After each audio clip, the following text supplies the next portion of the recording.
Olá, sejam todos muito bem-vindos ao Blue Team Academy, um podcast sobre segurança da informação. Eu sou o Fábio Sobieck, sou profissional na área de segurança da informação e estou aqui para ajudar vocês a iniciar a sua carreira em segurança da informação, tirando suas dúvidas, ajudando com alguns conselhos profissionais, conselhos para entrevistas, para você poder ingressar nesse mercado de segurança da informação.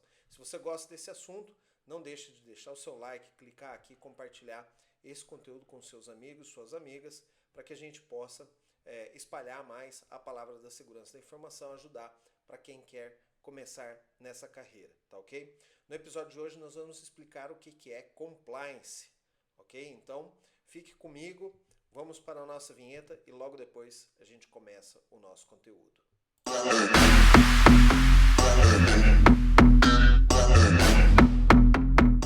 Muito bem, o que é a palavra compliance? Bom, compliance é uma palavra em inglês e no Brasil a gente utiliza tanto o termo em inglês, compliance, mas também nós utilizamos o termo conformidade, que é o ato da empresa estar conforme uma regulação ou conforme uma legislação, uma lei, certo? Então é óbvio, vocês sabem que as empresas no Brasil, elas têm, no mundo inteiro, né? Elas têm que se adequar às leis, que são algumas leis muito específicas para o mercado que ela está inserido. Por exemplo, as empresas, companhias aéreas, elas têm regulamentações específicas definidas pela Agência Nacional de Aviação Civil, a ANAC. Bem como a área de telecom tem a Anatel, que fornece então regras, algumas demandas, né, através de leis, através de regulamentações, para que o mercado de telecom ele se adeque então a essas necessidades. Não existe uma agência nacional de segurança da informação. A segurança da informação ela é uma disciplina que permeia aí vários mercados e o que nós temos mais próximo disso é a Agência Nacional de Privacidade, a ANPD. Então, a privacidade, ela sim tem regulamentações, tem especificações, tem até uma lei própria, a LGPD, que vai regir, né, vai dar o ritmo para a área de privacidade dentro das empresas. Então, as empresas têm uma série de itens que ela tem que se adequar para proteger os dados de privacidade do consumidor. Então, nós temos que, na área de segurança da informação, não existe uma lei que obrigue as empresas a reportarem problemas, não existe uma lei que obrigue a empresa a ter segurança da informação. O que existe, então, são normas. Estas normas, por exemplo, nós podemos dizer aí os padrões como ISO 27000, né, ou as próprias publicações do NIST, ela não tem força de lei. Então a empresa ela escolhe se ela quer seguir aquela norma, se ela quer se adequar àquela norma ou não. Como ela não tem força de lei, ela não é obrigada a aplicar aquilo. Então por isso que nós chamamos isso de melhores práticas. São as melhores práticas do mercado de segurança da informação que, quando aplicadas aos negócios daquela empresa, então provê maior segurança para aquele tipo de mercado. Então essas normas e leis são bem interessantes que a gente conhece como profissional de segurança da informação, mesmo porque quando você se depara com alguns problemas, você vai ver que em alguns mercados já foram resolvidos esse tipo de problema através de leis, através de melhores práticas. Então, por exemplo, se eu não conheço nenhuma empresa de, vamos dizer, um mercado aí, construção civil, e eu fui contratado para ser um profissional de segurança dentro de uma construtora. Então, ao chegar nessa empresa, o que eu sei de construção civil? O profissional de segurança da informação não precisa saber daquele negócio para trabalhar com segurança da informação. Mas aí, vamos dizer assim, superficialmente. Porque se você não conhece o negócio da empresa, como que você vai conseguir proteger aquele negócio? Então, obviamente, que o profissional de segurança da informação, ao se deparar com um mercado tão específico, vou trabalhar para uma construtora, né, uma construção civil, né, uma construtora. Então, eu tenho que entender um pouco daquele negócio. Eu tenho que entender, por exemplo, o que é um risco para uma construtora. Quais documentos, quais informações são de risco. E aí, por exemplo, construtoras, como toda empresa no Brasil, elas têm que se adequar também à LGPD, que é a de privacidade. Então, por exemplo, no start da empresa, no start do seu trabalho, você já vai perceber então que no mínimo a LGPD você tem que se adequar. Então, dentro da sua área de compliance, de segurança da informação, você vai ter que ter acesso ao LGPD e ver o que aquela empresa de construção civil tem que se adequar, o que ela tem que colocar de controles, o que ela tem que colocar de proteção nas tecnologias para poder atender a lei LGPD. Então eu pego esse mesmo cenário e falo, bom, agora essa empresa eu já cumpri todas as etapas da LGPD, já estou totalmente compliance. Vou verificar com o jurídico da empresa ou o advogado que atende aquela empresa se existe alguma outra lei que precisa ser adequada. Então, pode ser que dentro da minha área, construção civil, tem uma lei específica que eu tenho que me adequar. Assim como a gente já citou aqui, as companhias aéreas têm leis que precisam se adequar. Às vezes tem nada a ver com segurança da informação, mas às vezes tem reflexos em segurança da informação. Quando, por exemplo, você diz que dentro de um hospital você não pode perder as informações do paciente, ou, por exemplo, não pode ter um vazamento de informações de saúde do paciente, isso implica que o hospital vai ter que investir em tecnologias de segurança da informação que vão envolver criptografia, que vão envolver autenticação forte e tudo mais, para proteger aquela informação. Por quê? Porque por lei ele tem que proteger as informações do paciente. Então, são informações que, obviamente, inicialmente não tem nada a ver com segurança da informação, mas que, de alguma maneira, vai impactar no processo de segurança da informação. Por isso que é interessante a gente conhecer a área de compliance, alinhar as nossas expectativas, tanto da empresa com você, quanto você com a empresa, quando você é um profissional, né, dedicado para aquela empresa, para que você possa, então, atender ao máximo a conformidade. O compliance também ele vai ser utilizado para impulsionar ações suas dentro da empresa. É muito comum, e infelizmente é muito comum, que você chega numa empresa e você diga assim, olha, para melhorar a segurança dessa empresa, nós vamos ter que investir tantos R$ 1.000 para a compra de uma ferramenta, para a compra de um software, ou para a compra de um hardware, ou para mudar alguma coisa, mudar um programa aqui dentro. E dessa maneira a empresa ficar mais segura. Dentro de uma empresa é uma disputa muito grande por quem tem dinheiro para poder investir.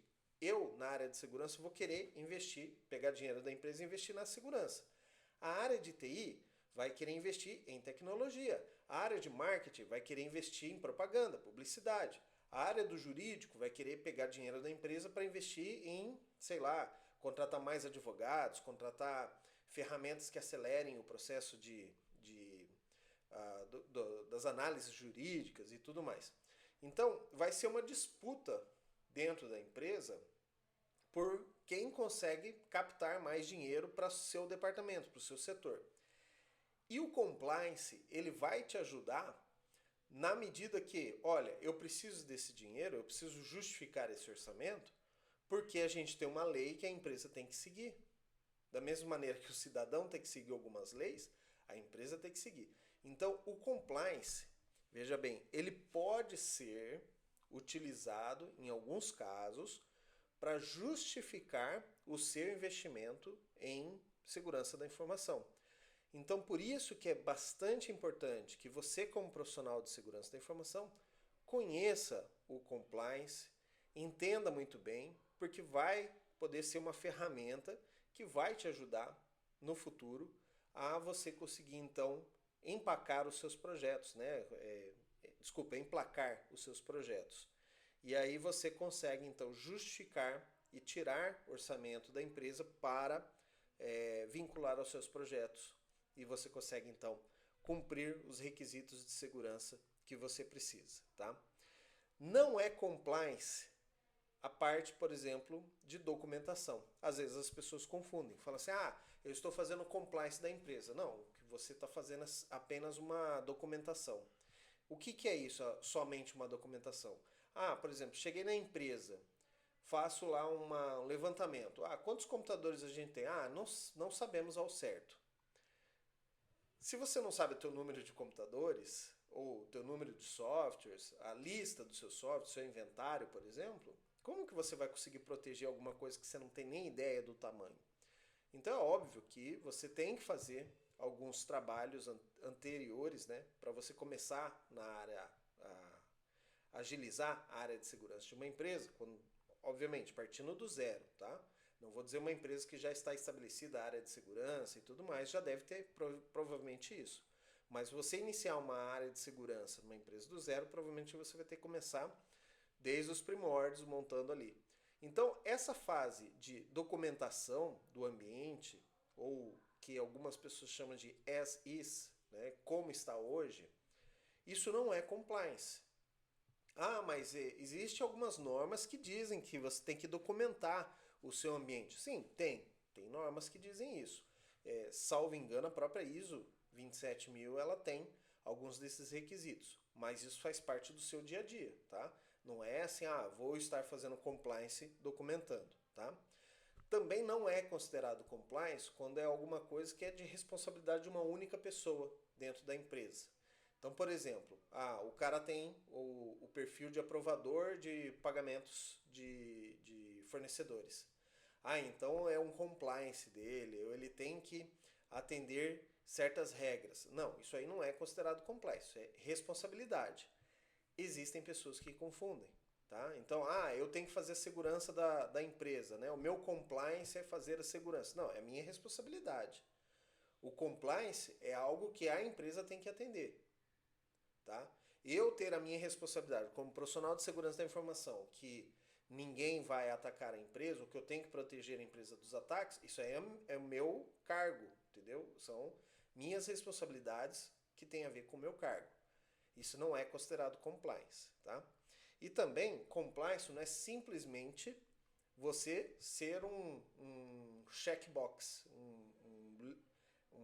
vamos dizer assim, você pega uma lista de objetivos, de itens, e vai ticando. Isso aqui eu tenho, isso aqui eu não tenho, isso aqui eu tenho, isso aqui eu tenho, isso aqui eu não tenho. Não é um gabarito que você vai chegar lá e falar assim, eu vou aplicar o compliance aqui na minha área de segurança e vou estar protegido. Isso tem outro nome, isso é framework. Então você, obviamente, vai pegar um framework. O que é um framework? Eu preciso fazer segurança para plantas industriais. Uma empresa que tem uma fábrica. Então, segurança de plantas industriais, nós temos um gabarito, um framework, a tradução de framework mais adequada seria gabarito. Você tem um gabarito onde você pega, que é o gabarito CIS, né, CIS, que é de controles industriais, é o padrão de controles industriais. E você pega o gabarito CIS e aplica dentro de uma fábrica. Aí sim, é um gabarito. Compliance não tem nada a ver com isso. Algumas pessoas confundem. Mas o CIS é melhores práticas, então é compliance. Não. Se você está pegando um framework para aplicar dentro da sua empresa, é um gabarito, é um framework, tá? Então, aí sim, dentro do framework, você vai listar os itens que pedem e você vai ticando. Isso eu tenho, isso eu tenho, isso eu não tenho. Então vamos implementar. Isso eu tenho, isso eu tenho, isso eu não tenho. Vamos implementar. Aí sim, é um framework, tá? Então não confundam com compliance. E o que de fato é compliance? Compliance, então, como eu disse, tem a ver com as regras, as normas. O mais comum é ISO 27000. O que é o ISO 27000? Já falei aqui várias vezes, mas às vezes você é novo aqui no canal, não conhece. ISO 27000 é como se fosse um livro. Você vai comprar uma edição do ISO 27000, é a mesma coisa que você comprar um livro de segurança da informação. O objetivo da ISO 27000, no caso 27001, é você implantar um sistema, um departamento de segurança da informação um sistema de gerenciamento de segurança da informação dentro da sua empresa.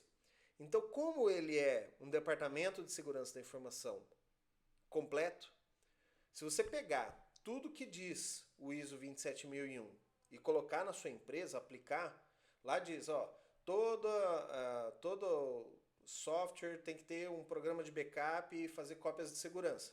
Isso é uma linha do ISO 27001.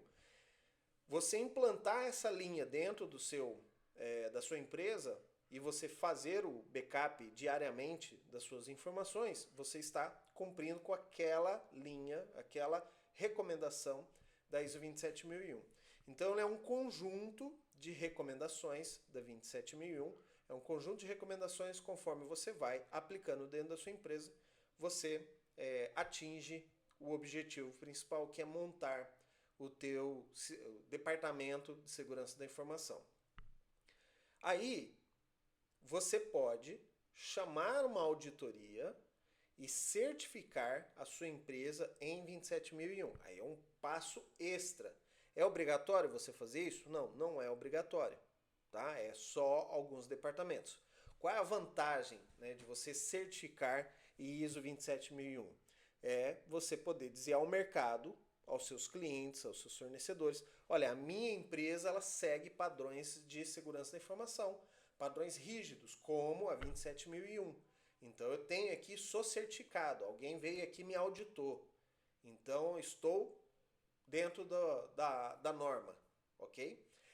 E aí, você fazendo isso, obrigatoriamente, o teu compliance tem que seguir estritamente o que diz a 27001, porque você está certificado.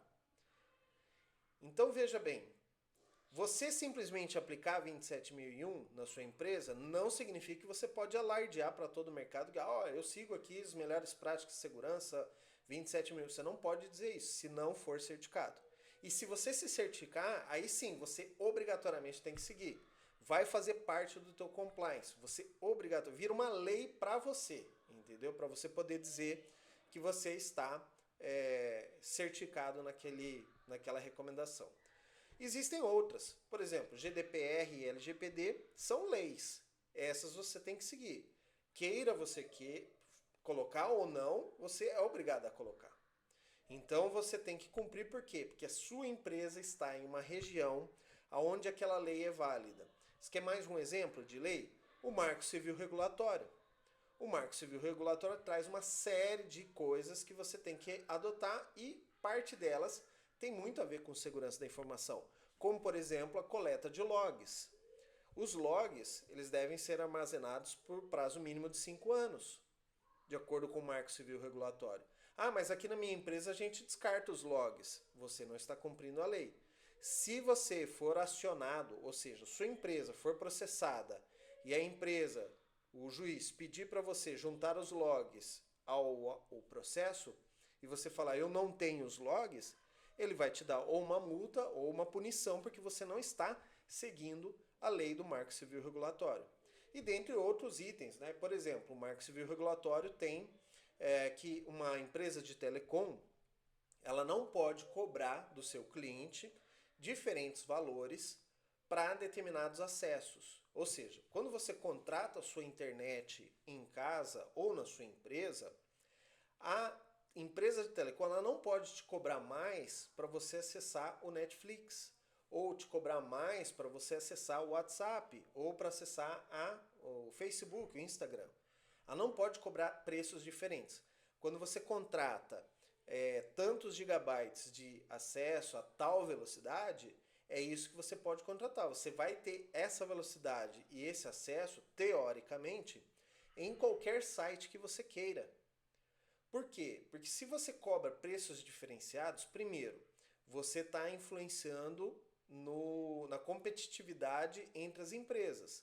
Porque é óbvio que um Google, um Facebook ou a empresa Meta, ela vai ter mais dinheiro para pagar as empresas de telecom do Brasil para ter mais acesso, né? Ou para o acesso ser mais barato, e em conta que outros acessos vão ser mais caros.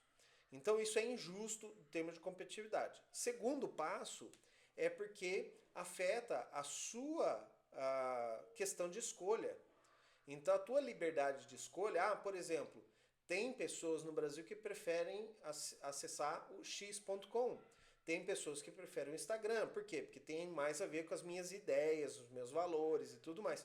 E tá tudo bem. O acesso ao X ou o acesso ao Instagram, ele não pode ser cobrado diferente justamente por isso, para não afetar a sua liberdade de escolha. Então, por isso que o Marco Civil Regulatório, ele foi uma das leis que, assim, o Brasil foi pioneiro nessa lei, e até hoje os Estados Unidos está tentando emplacar uma lei como essa, e ainda não conseguiu porque não chegou num acordo entre os políticos, justamente porque é uma lei que ela protege o cidadão em alguns aspectos, né, aspectos que provavelmente as Big Techs elas não gostem ou prefiram que fique assim sem uma lei clara para que eles possam tomar suas ações, né? Mas isso, tirando a questão política aqui, né, porque isso aqui é um podcast de segurança, o que isso impacta? Você, como profissional, você vai precisar conhecer essas leis, você vai precisar entender essas leis e vai entender como que o seu trabalho vai ser influenciado por conta ou motivado por conta de uma lei, certo? Então você tem que ver o que vai afetar no seu negócio e aplicar, tá? Um outro exemplo, por exemplo, de norma é o PCI DSS, ou algumas pessoas chamam no Brasil PCI DSS, que é uma regra para empresas que utilizam cartão de crédito. Então, se você, seu estabelecimento, né, a sua empresa vai utilizar cartão de crédito, seja para um e-commerce, seja no próprio ponto de venda, né, no caixa da empresa, você tem que seguir algumas regras, né? Por exemplo, você não pode armazenar nunca o número completo do cartão de crédito em uma base sua. Isso é uma regra. Você tem que ter controle diferenciado das pessoas que vão ter acesso aos dados de cartão de crédito do que pessoas que não vão ter esse acesso. Por que isso? Para diminuir o número de fraudes. Então, a PCI DSS, por exemplo, é uma regra que ela foi aplicada, se eu não me engano, em 2004. Até 2004, as operadoras de cartão de crédito, as grandes, né, Visa, Mastercard e American Express, elas vinham tendo muitas fraudes. Os números de fraudes estavam subindo gigantescamente, né? Aí, o que eles bolaram? Eles juntaram entre eles, definiram algumas regras, né? Se eu não me engano, começou com 8 regras, e dessas 8 regras, todo mundo que quisesse trabalhar com cartão de crédito seria obrigado a adequar essas regras, tá? E aí, isso não tem força de lei. Então, a empresa pode se negar a aplicar? Pode. Só que, em contrapartida, o que as operadoras de cartão de crédito fizeram? Ok, você pode até não querer aplicar o PCI DSS, mas também você vai estar limitado ao teu valor de transação. Você não vai poder, ou por exemplo, em pessoas que queiram comprar seus produtos acima de tal valor em dólares, não vai ser aprovado. Por quê? Porque você não está protegido pelo DSS. As empresas no começo, e eu me lembro muito bem, porque eu já trabalhava na área de segurança da informação nessa época, elas protestaram bastante. Empresas como os grandes varejistas do Brasil, né, Casas Bahia, Ponto Frio na época, né, eles criticaram. Por quê? Porque era um custo que eles tinham que ter em investimento em segurança da informação e outras coisas que eles não queriam arcar. Os operadores de cartão de crédito também então voltaram um pouco atrás e falaram, tudo bem, vocês estão reclamando que vocês vão ter custo alto, a gente faz aí um abatimento, a própria Visa e a Mastercard contrataram empresas para poder prestarem serviços como estes.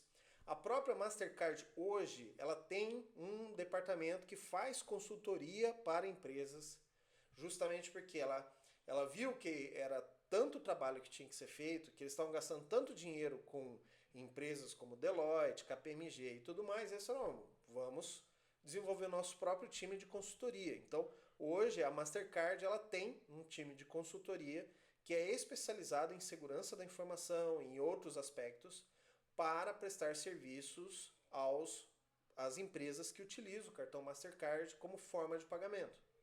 Então veja que uma coisa vai puxando outra, essas normas, esses compliances, então eles vão se ajudando, certo?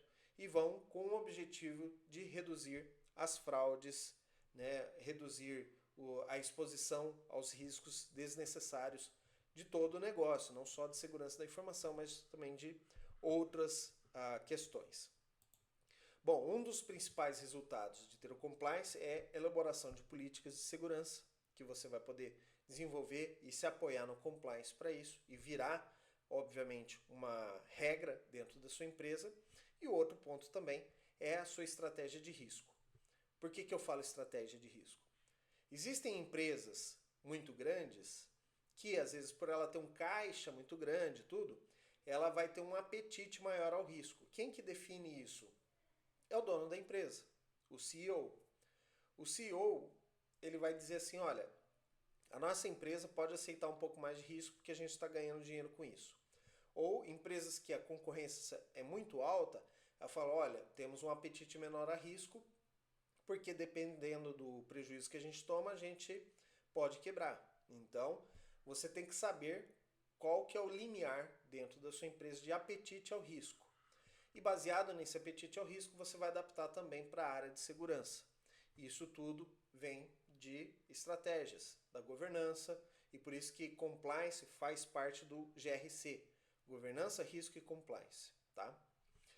Um caso que é bastante importante citar, aqui nos Estados Unidos nós temos uma lei chamada Sarbanes-Oxley, ou SOX. É uma lei que toda empresa americana que é listada na Bolsa de Valores, qualquer Bolsa de Valores, Nasdaq, SP, ou Dow Jones, ou qualquer uma das bolsas de valores, você tem que seguir essas regras do Sarbanes-Oxley. É uma lei que ela foi criada por volta de 2002 para resolver um problema que ocorreu em 2000, quando quebrou uma empresa chamada Enron. A Enron, ela quebrou porque ela falsificou dados contábeis e quando foi ver a empresa estava quebrada, né, estava tendo prejuízos milionários, mas o balanço, tudo que ia para os acionistas, dizia que a empresa estava tudo bem. Vocês se recordam de um caso recente no Brasil que aconteceu justamente isso? Um presidente de uma empresa assumiu a empresa, olhou o balanço e falou, gente, isso aqui está tudo ferrado. Foi a público e disse, estou pedindo demissão porque a empresa está ferrada. E aí acabou acontecendo que a empresa caiu vários pontos, né? Caiu o valor da ação dela no mercado e ela está quase quebrando, né? Que são as lojas americanas. Se nós tivéssemos um compliance no Brasil igual a Sarbanes-Oxley, talvez a Lojas Americanas não teria acontecido. Então, veja bem, foi algo que foi colocado como regra aqui nos Estados Unidos em 2002. Por quê? Porque em 2000 nós tivemos um problema. O problema das lojas americanas já aconteceu no Brasil, já tem mais de 2 anos, e nós não temos ainda uma legislação que apoie, né, um compliance que obrigue a empresa a reportar ou que seja responsável pela informações erradas, informações falsas nos relatórios de contabilidade. Por que eu estou citando a Sarbanes-Oxley? Se tem a ver com contabilidade, não tem nada a ver com segurança, Fábio. Porque dentro das regras da Sarbanes-Oxley, assim como o PCI e DSS, existem informações também que vão afetar a área de segurança da informação. Então seria um ótimo motivo para a gente ter o problema que a gente teve nas lojas americanas no Brasil, que a gente pudesse aprovar então uma lei que desse apoio à área de segurança da informação em gerir informações, né, que as informações não possam ser manipuladas, tal, que tem a ver com segurança de dados. Então a gente poderia aproveitar esse grande momento, certo? Esse grande problema e disso fazer aí um suco, né? O limão, a vida te deu limões, faça uma limonada. A gente poderia ter então uma regra estilo Sarbanes-Oxley que pudesse se aplicar no Brasil e também pudesse influenciar a área de segurança da informação. Gente, fechando então aqui o nosso episódio de hoje, né, eu agradeço a tua compreensão aqui, ficar comigo até o final, tá? O jeito errado de se aplicar um compliance dentro da empresa é você não estudar primeiro e confiar no que você está vendo em vídeos no YouTube, como esse aqui, ou alguma coisa assim. Então, pegou aqui a essência, vai estudar, vai entender o que é o compliance, vai entender quais leis a minha empresa tem que atender. Vai pegar a lei, baixar o texto da lei. Ah, mas sabe, eu não entendo nada de direito. Tudo bem, então se você não entende nada de direito, procure o departamento de jurídico da sua empresa, o departamento de legal da sua empresa, e vai estudar por que a empresa tem que se adequar, o que ela tem que fazer, quais são as obrigações dessa empresa perante a lei primeiro. Depois, você vai conhecer as normas, o que você pode usar em seu benefício para poder dizer, olha, seria interessante a gente aplicar isso aqui vale a pena para nós. Tá? E aí você pode, então, utilizar isso como melhores práticas. Né? Outro ponto também é aplicar de qualquer maneira. Tem empresas que eu vi que aplicou SOX, que aplicou LGPD, mas de qualquer maneira, de qualquer jeito, só para cumprir a obrigação da lei. Não funciona desse jeito. Não, pelo menos não na área de segurança da informação. Porque você aplicar de qualquer maneira, você pode estar gastando dinheiro e não tendo resultado. E assim, você está atendendo a legislação? Sim, você está atendendo. Mas aquilo vai funcionar para você? Não, não vai funcionar. Então você gastou seu tempo, você gastou dinheiro da empresa, tá? Por favor, quando algum gestor chegar para você e falar, não, aplica de qualquer jeito, só para a gente passar o prazo, você tem que fazer o seu balanço, obviamente. Não vai ir contra o seu gestor, porque obviamente o seu gestor pode te demitir, mas faça de tudo para que aquele pedido não seja esquecido e falar, ok, vou fazer aqui só para cumprir o prazo, mas depois eu vou aplicar de maneira que realmente resulte em boas coisas para nós. Tá? O jeito certo que a gente normalmente recomenda que os profissionais apliquem, então, compliance dentro da sua empresa. Entenda os requisitos e os motivadores. Cada norma dessa, ela foi inventada por alguma coisa. Entenda o porquê essa regra foi inventada. Por exemplo, eu expliquei aqui para vocês que a ISO 27001, o objetivo dela é implantar um departamento de segurança da informação. Te expliquei aqui que o objetivo do PCI DSS é reduzir as fraudes do cartão de crédito. Quando você pegar um documento, entenda primeiro qual é o motivador, qual é o direcionador, por que esse documento foi criado, por que esse documento foi pensado, elaborado, tá? Então, primeiro, pense no motivo pelo qual ele foi e quais são os requisitos. Ah, então ele pede isso? Ok. Ah, para cumprir com o objetivo principal eu preciso disso. Então, você vai adequar conforme a sua empresa. Ah, por exemplo, eu posso pegar o PCI DSS e aplicar na minha empresa, mesmo se eu não trabalhar com cartão de crédito? Pode. Então, você está entendendo o motivo, ele foi criado para quem vai atender cartão de crédito. Tem certas coisas ali que você não precisa fazer, porque você não tem cartão de crédito, você não trabalha com cartão de crédito. Então, é você adaptar para o contexto da sua empresa algo que foi bom para outras empresas. Então, você tem que entender o motivo, entender o requisito e customizar para a sua empresa. Vamos lá, 4 passos, então, para você aplicar uma regra de compliance dentro da sua segurança da informação. Primeiro, conhecer quais as leis e as normas que eu vou aplicar, ok? Segundo passo, estudar essas normas.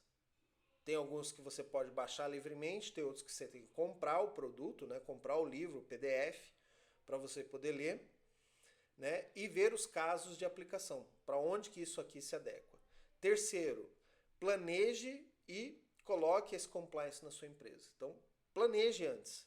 Não sai fazendo de maneira indiscriminada.